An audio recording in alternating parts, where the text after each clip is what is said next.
I'm Lisa K. Donner, along with Mark Angelides, Sarah Cowgill, Tim Donner, and Scott Cosenza, and this is Liberty Nation's online TV news program.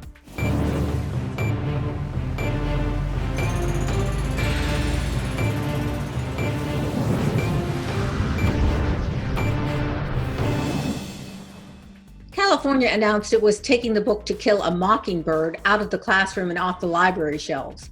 And the reason, it's racist.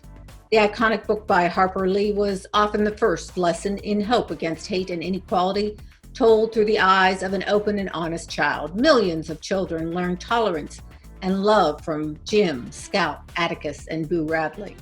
What the heck gives, California? Sarah, I know this is driving you batty, so let's begin with you. Just simply because the N-word is used and also disavowed, the lesson is a positive one. Why are the liberals and the liberal-run states trying to basically reduce the impact of the past, which really helped shape this nation and generations in the coming age of the 60s and 70s to come to grips with past mistakes? Well, funny you should ask. It does drive me batty. It drives me batty if any book is censored. That's history. Mein Kampf has been censored in all sorts of places, and I read it in college because I wanted to know. But when you get To Kill a Mockingbird and they call it racist, when you have the main character, Scout, and her brother Jim, and her famous father, Atticus, what a hero, they fought against it. They brought in, the ability to communicate with special needs people like Boo Radley. They spoke about equality and racial injustice, and there's nothing racist about that book. Language changes over time. They have used, different colored, they have used Negro, they have used a lot of different descriptors, but it changes over time. And to just broad brush a book of this quality and caliber that has taught so many people to live and let live and love, it makes me so mad. I want to spit on something. Seriously that mad. Well, Mark, I know that books are really important to you. Yeah, this one really threw me actually when I read it this morning on Liberty Nation. I was so surprised that this book in particular, but any book really. I'm sure you're all familiar with the phrase, at first they burn books, then they burn bodies.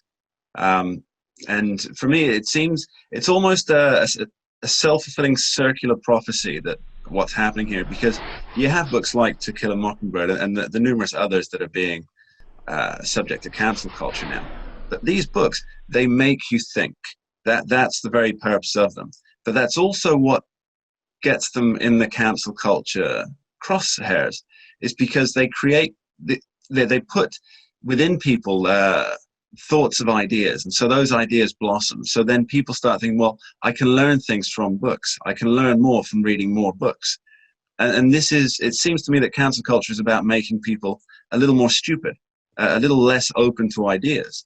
So by coming back to full circle, the people who are wanting to ban books, what they're really doing is they want people not to be able to think or to gain ideas from new sources. They only want them to be from prescribed sources, from specific sources that can be delineated or specifically crafted to put across the message that those who are doing the cancelling want you to have as a learner, as a thinker, as a free human being.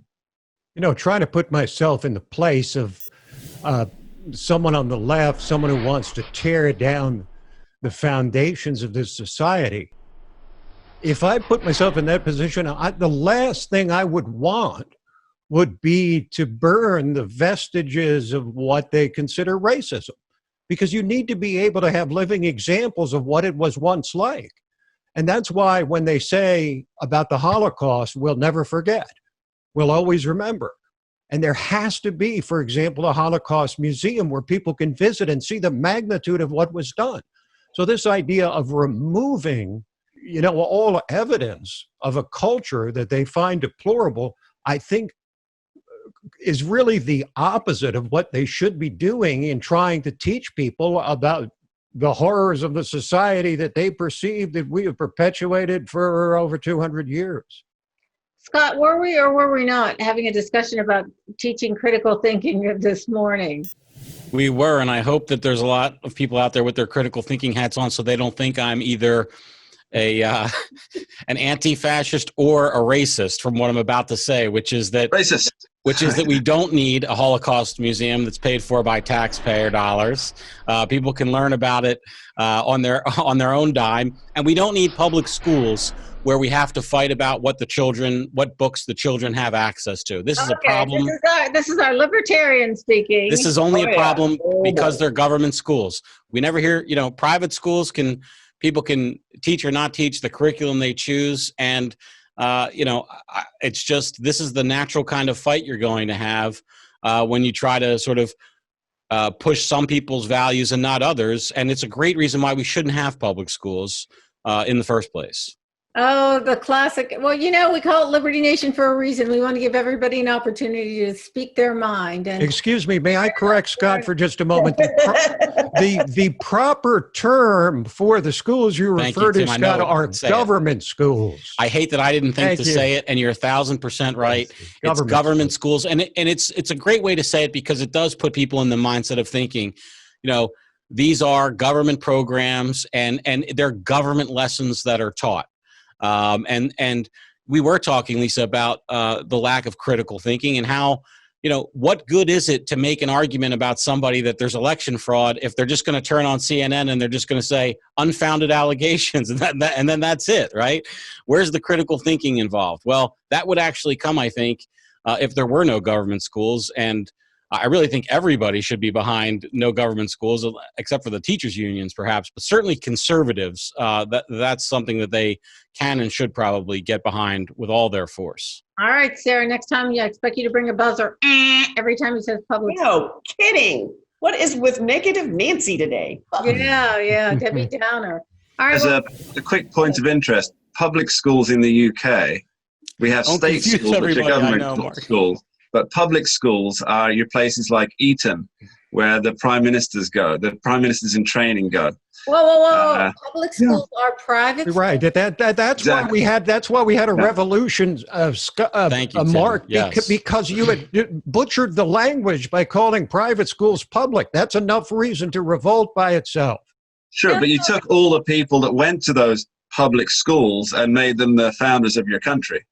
All right, sorry to sound True ignorant, enough. but why are private schools like Eton called public schools? I have no idea. I'm sorry. I just don't know. It's one of these historical artifacts that make no sense whatsoever. He didn't get his O levels in school history.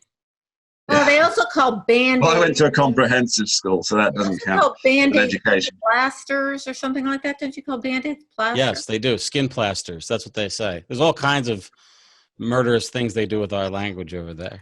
Anyway, any final thoughts on banning To Kill a Mockingbird and Tom Sawyer? I remember a couple years ago, Tom Sawyer was taken out of some Virginia school districts. Well, I would say if George Orwell was alive, he'd be, or if he was dead and popping out of the grave, he'd just say four words. I told you so.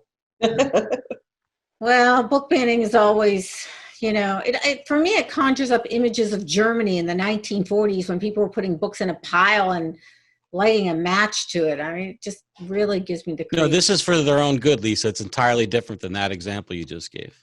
It's a crime against nature. All of the censorship is a crime against nature. Long live To Kill a Mockingbird. I'm going to stay angry about this for quite a while, regardless of what people do in London. What would Gregory Peck say? He starred in the movie. What would he say? I can't do a Gregory Peck impression. I can do a Jimmy Stewart, if only he'd starred in it.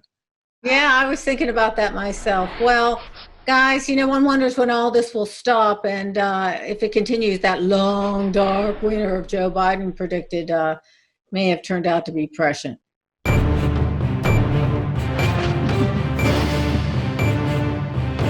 That's it for our Conservative 5 panel today. Check out our other segments on your favorite video platform. Thanks so much for tuning in. And remember to surf on over to libertynation.com. Subscribe to our Conservative News Daily Briefing. Visit our new Roku channel And now we have a Rumble page where this program can be seen along with all our other Liberty TV shows. And remember, folks, Liberty all the time and everywhere.